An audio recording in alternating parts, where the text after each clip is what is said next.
Announcement of our annual results. Really appreciate all of you taking your time out and coming. What I will do is I'll make a quick presentation, and I'd love to have Q&A. So I'll try to complete the presentation as soon as possible. I can leave it to you how you want to do. I'm okay to explain on the way, or maybe I can take the questions after I complete the presentation. So broadly, the presentation outline is, of course, the purpose for what we all met today, so financial and business overview. We're also trying to give you some color in terms of the type of business we do. That's a policy business which we undertake on behalf of Government of India, and as well as the commercial portfolio or the commercial book we run. Also, very interestingly, we have managed to do good inroads into the MSME. Again, given that MSMEs are a big contributor to India's exports. So we're just trying to put a section so that we have a focused approach on how we can support the MSME ecosystem in India so that they can export more. And lastly but not the least is the promotional and developmental role which the bank continues to play. Very quick, I'm sure all of you know us very well, but Export-Import Bank of India was set up under an Act of Parliament in 1981 by the Government of India. We are 100% owned by the Government of India, and we play a role in policy formulation and project export finance under the economic diplomacy. Given that we are 100% owned by the Government of India, we are the closest proxy to the Government of India sovereign, and our ratings reflect that. So our international ratings are the same as that of Government of India, which is investment grade. A substantial part of the business, when I say that is our loans and advances, are actually given on behalf and at behest of Government of India. So they are guaranteed explicitly by the Government of India. That improves the quality of our loans and advances on our books, and we have a guarantee from the government on a substantial part of our loan book. Our capital position continues to be strong, and we have access to multiple sources of funds, both in India as well as offshore. A very quick performance highlights. Our total income has gone up by 34%. Again, most of it also I would say is on account of the increase in the benchmark rates, both in the foreign currency and the rupee markets. Operating profit, I would say a modest growth of around 4%. But if you look at our profit after tax, actually it has grown year on year by almost 62%. So our profit after tax for the year ended 31st March 2024 was 2,518 crore. When we come to the business, again very encouraging trends we are seeing. Our loan portfolio has actually grown by over 17%. And now within this 17% also, if we see our corporate book, what we call as loans which we give to companies including the MSMEs, actually has grown up by 49%. So this is something which we are seeing as a very encouraging and interesting trend, because if I just recall what we did in 2022-23, that time our corporate book actually grew by 35% year on year, and this year we are seeing that same corporate book growing by around 49%. Total business is roughly 3.5 lakh growth. Again, when we look at the key ratios of the bank, we are seeing significant improvements in almost all the key ratios of the bank. We are very encouraged to see the trend of the asset quality and the resulting gross NPA ratios in our book. So our actually gross NPA ratios have fallen by almost from 4% last year to 1.93% this year. Net NPA ratio accordingly also has come down to just 0.29%. With this net NPA ratio, our provision cover ratio stands at 97%. There has been a small drop in our net interest margin. Last year we had reported a net interest margin of 2.29%. This year we are reporting 2.06%. Return on equity is quite healthy at over 15%. I mentioned earlier about our corporate loan book. So this was one of the drivers for our growth in FY24. I mentioned earlier that 49% growth was recorded in our corporate book, which is aligned with the emerging needs of the India growth story. If we look at the broad breakup or segmentation of our loan portfolio, 2/3 of our loan portfolio continues to be driven by the export finance activities which we undertake. Similarly, we are also seeing very good growth in all the champion sectors, be it clean and renewable energy, automotive, engineering goods, pharmaceuticals, telecommunications. So we are seeing lots of focus, and that also is yielding results on the growth in the loan book. And when we look at the geographical presence also, I was discussing with somebody, some of you earlier before this, is that we are seeing a good presence in addition to South Asia and Africa. We are seeing quite a bit of interest in the Latin American countries also. What are the facilitators of project exports from India? Again, when we say we also run a non-funded portfolio where we provide guarantees on behalf of Indian companies who execute contracts overseas. So again, there it's typically project guarantees. So that book also we are seeing at around 15,000 crore. When I broadly break down our loan portfolio composition, not much change. If you look year on year, we have actually presented last year versus last 3 years we have given the data. So Exim Bank continues to be a lender of medium to long term. So that trend continues. But if you notice, with our intervention in trade or facilitating international trade, we are seeing an increased composition of short term also in our portfolio. So that's how our short term loans as of 31st March 2024 stood at 23%, slightly over 18% of last year. So basically, we are also trying to see how we can facilitate trade from India. When we look at currencies, again rupee and foreign currency, again predominantly foreign currency, almost 3/4 of our book is in foreign currency. But when we look at the FY24, we are seeing a slight drop in our foreign currency dominance, so at 69%. Again, the foreign currency rates have gone up over the last year. There is also, we are seeing increased interest of borrowers in the domestic currency. So that also gets reflected in this book, and that's how. But again, even after that, 69 to 70% is actually in foreign currency for the bank. Exim Bank is again a direct financier. Although we are a development finance institution, we engage with the customer or the user directly. That trend continues. So roughly 85% of our entire lending operations are direct lending operations, and only 15% is by way of refinance. Again, I was earlier mentioning that we do business on behalf of Government of India also. So the business which is guaranteed by the Government of India is what we call as policy business. Although we only do what is our mandate, which is export facilitation, so everything is policy. But the business which is guaranteed by the Government of India roughly is around exactly 42% as of 31st March 2024. Here again we are seeing a slight change. I would not say change, but a slight inclination towards the commercial portfolio. This I mentioned earlier that the corporate books grew very strongly by almost 49%, and that is actually reflected. The pace of commercial book actually has grown faster, or has been faster than our policy book, which takes actually to our commercial business in a dominant position at 56%. If we look at in terms of our fundamentals, in terms of our growth and performance, again when we look at our operating profit and profit after tax, both we are seeing a very good growth over last year. I mentioned earlier that we are recording a net profit of 2,518 crore. When we look at our other ratios like net interest margin, return on asset, as well as profit per employee, again we are seeing good. I earlier mentioned that a slight drop in net interest margin, but again very conscious in a developmental, I would say, a decision. Again, interventions in the trade finance markets, which typically would not yield very high margins as compared to medium and long term finance. Our capital to risk asset ratio continues to be strong at 21.18%.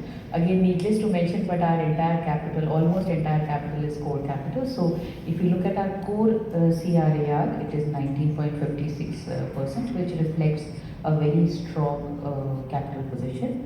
When we look at certain ratios to assess the efficient use of capital, again there we are seeing an improvement naturally, because we used to run over 25% capital to risk asset ratio. So with a 21%, all our efficiency ratios have improved. So be it return on equity or return on net worth, we are showing a significant increase.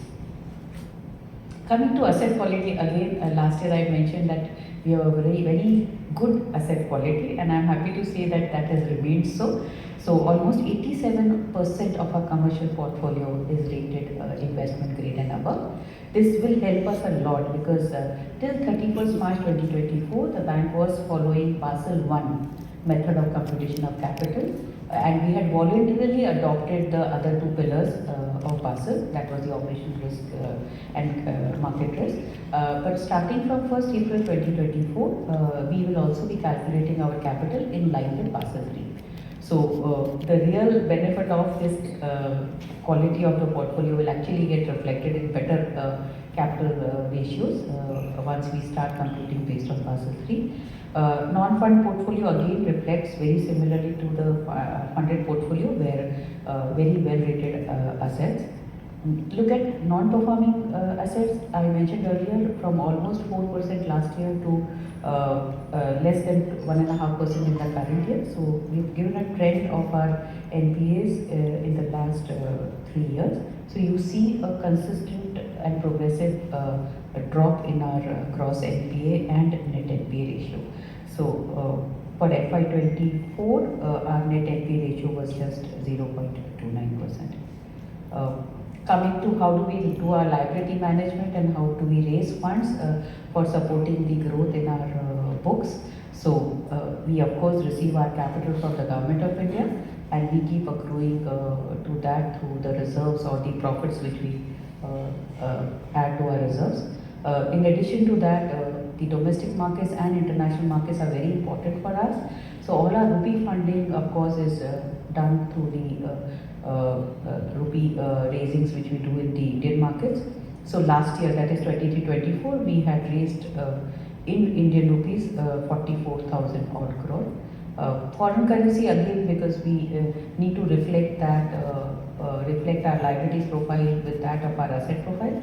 So foreign currency funding is a very important element for Exim Bank. These are resources. I'm so sorry. Raising, I'll come later. So 44,589 crore is what is there as rupee borrowings in our books. Similarly, in terms of foreign currency resources, it is $13.5 billion.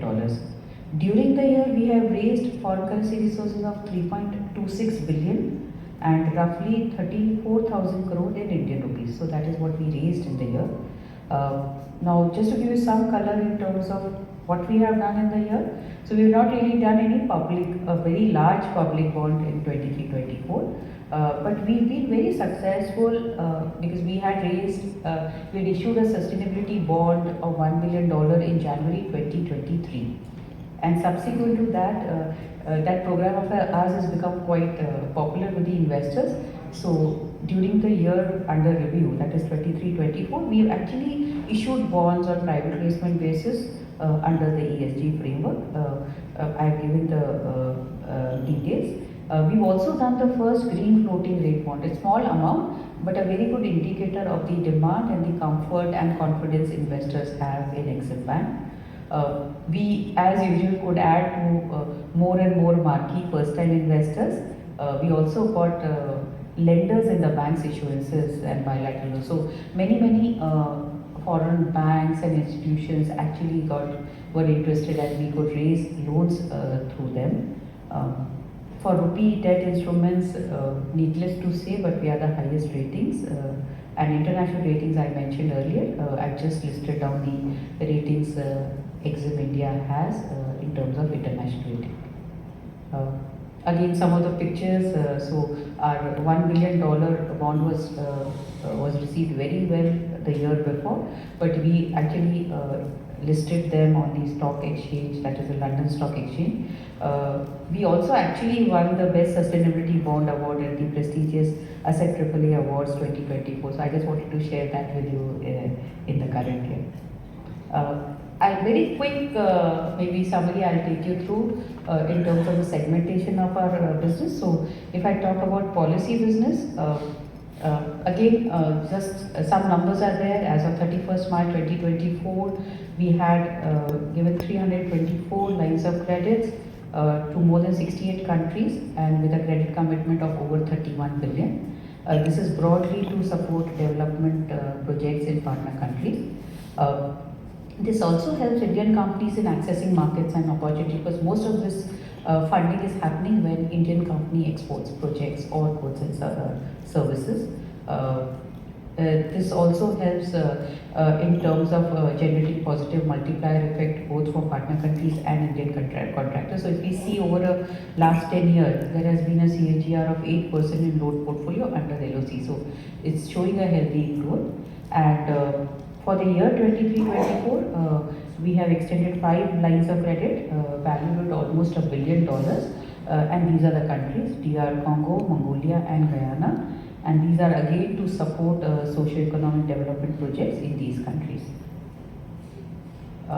Just giving some breakup of the lines of credit or the destination where these lines go. So again, near neighborhood, Asia continues to be a dominant receiver of these credit lines, followed very closely with Africa. As I mentioned earlier, we are also seeing increased activity in Latin America and Caribbean. So CIS a very small portion, but yes, there are activities there also happening. Just wanted to mention that although we say these are credit lines given to foreign countries, basically the entire amount is being is used for ensuring there are exports from India. So it's actually for Exim India, it makes a lot of sense, because this results in equal amount of exports from the country. When I look at sector-wise, again, most of these projects are in the nature of infrastructure, so that gets reflected in this pie chart. Connectivity, road, rail, airports. So these are various projects which we support in partner countries, followed by power, manufacturing, agriculture, and water. We are seeing a small percentage in defense and security, but again, this is something which is a very promising sector, given the lead Indian companies in this sector have taken. So huge ambitions and aspirations for growing this particular sector for export. Again, just wanted one statistics in terms of we have created opportunities for 300 Indian companies across traditional and emerging sectors, and most of these, if I may say, are actually MSMEs. So because most of the MSMEs actually are a very important part of the supply chain, even if it's a large company like L&T or Avcons who get a contract to do a particular project overseas. Quite a bit of substantial contribution is actually made in the value of the project by the MSMEs. Again, what we also have done is that at our own desk, we have to try to see how we can improve the entire efficiency of the systems and processes we follow under our lines of credit, and also try to benchmark it with global best practices. So we have made significant improvements in our procurement process. We've also strengthened our internal committees to look at procurement and related activities.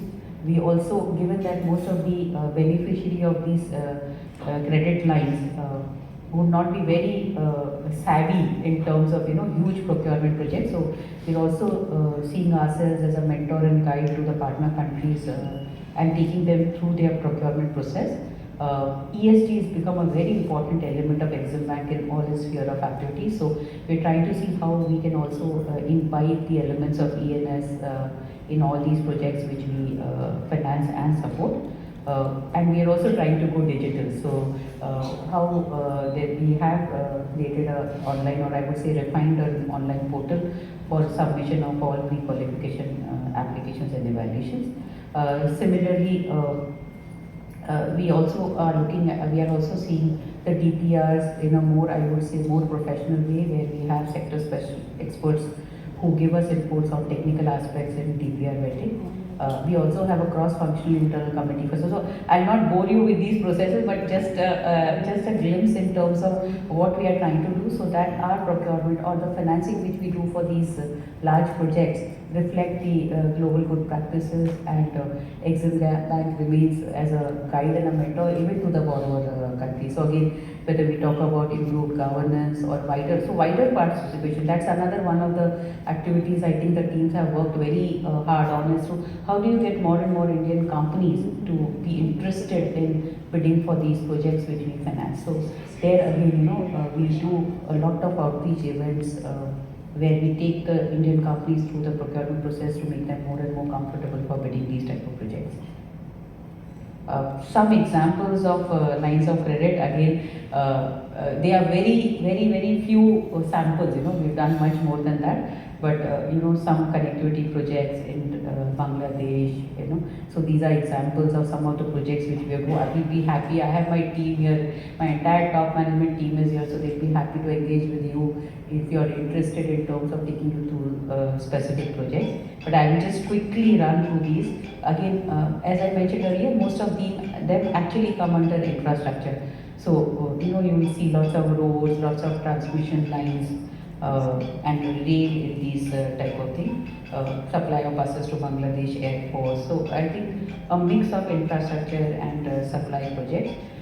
Also, when we say that our partnerships are able to transform, so there if you look at, these are the new type of, I would not say exactly new, but other than hard infrastructure, other than railroad, so for example, Foreign Service Institute building in Ghana for training of diplomats, or increasingly we are seeing again an inclination towards green. So we are seeing, for example, this is a very interesting project which is electric pumps, which is revolutionizing the agriculture in Lao period. So basically, this is a irrigation potential of roughly 24,000 hectares, which improves food security, and electric pumps are replacing the diesel ones.